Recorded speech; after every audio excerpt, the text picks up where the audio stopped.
Kingdom of Lyra सितारों की रोशनी में बसा एक शानदार मुल्क, लेकिन इसकी चमक से दूर एक पुरानी हवेली की दीवारों में एक मासूम दिल सिंड्रेला रहती थी।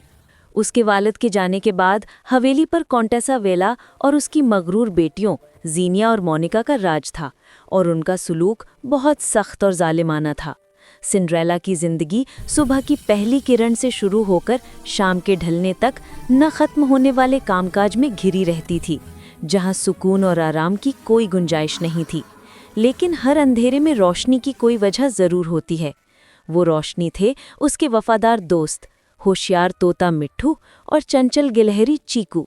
दिन भर की मुशक्कत के बाद सिंड्रेला के लिए बाग ही वो जगह थी जहां उसे अपने दोस्तों के साथ हंसी और सुकून मिलता था, और उनकी मौजूदगी उसके दिल को नई ताकत से भर देती थी। एक दिन लायरा पैलेस से ऐलान हुआ कि प्रिंस इमाद नए साल के जश्न पर अपनी होने वाली बेगम का इंतखाब करेंगे। ये सुनते ही जीनिया और मोनिका महंगे तरीन लिबास और जेवरात की तैयारी में मसरूफ हो गई। तो सिंड्रेला ने भी अपनी माँ की पुरानी ड्रेस सिलने की कोशिश की, लेकिन गाला में जाने से पहले ही जीनिया और मोनिका ने उसे छीनकर टुकड़े टुकड़े कर दिया।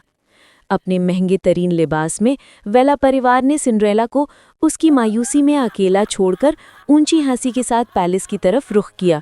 सिंड्रेला ने बंद होते दरवाजे को देखा, जिसके पीछे उसकी सारी उम्मीद टूट चुकी थी। गमगीन होकर सिंड्रेला हवेली के पिछले बाग में आंसू बहाने लगी। सितारों भरी रात में उसकी उम्मीद बिल्कुल टूट चुकी थी। उसकी तकलीफ हद से ज्यादा थी। मिट्ठू और चीकू उसे दिलासा दे रहे थे। उनके छोटे दिल भी उसकी तकलीफ देखकर दुखी थे। मायूसी के इस आखिरी पल में उसने हाथ आसमान की तरफ उठाया, जैसे लायरा के सितारों से कोई आखिरी फरियाद कर रही हो। और फिर आसमान में वो चमक जाहिर हुई। वो थी परी रोशनी। वो आसमान से उतरकर सिंड्रेला के सामने आई। उन्होंने प्यार और तसल्ली से कहा, सबसे साफ दिल की फरियाद कभी अनसुनी नहीं होती। और फिर शुरू हुआ वो जादू। सिंड्रेला के पुराने कपड़े लायरा के सितारों की रोशनी में बदल गए और उसने खुद को एक शानदार डीप स्टारी नाइट ब्लू लिबास में पाया, जो सितारों की तरह चमक रहा था। और लायरा के आसमान से उतरा एक चमकदार सितारा नुमा रथ, जिसे दो खूबसूरत सफ़ेद रोशनी से भरे हंसों का जोड़ा खींच रहा था। लेकिन जादू की एक शर्त थी।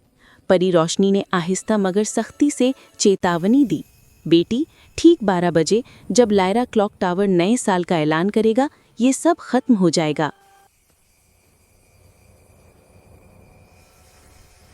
रथ पैलेस के दरवाजे पर रुका। सिंड्रेला पैलेस के दरवाजे से अंदर चली गई।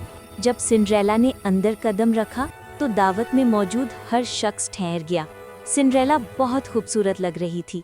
सिंड्रेला की सादगी और चमक दमक के सामने वेला सिस्टर्स के भद्दे लिबास फीके पड़ गए।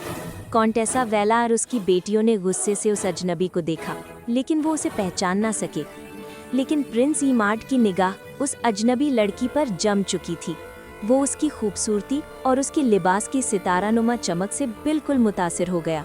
जीनिया और मोनिका ने प्रिंस को लुभाने की बहुत कोशिश की, लेकिन उसकी आंखों में सिर्फ वही लड़की थी।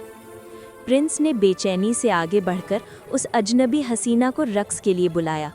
उन दोनों ने चंद खूबसूरत लम्हों तक ग्रैंड हॉल में रक्स किया।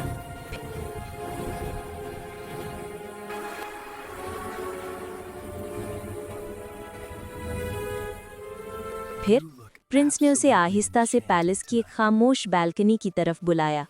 सिंड्रेला ने प्रिंस की दावत को कबूल किया और वो दोनों बालकनी की तरफ चले गए।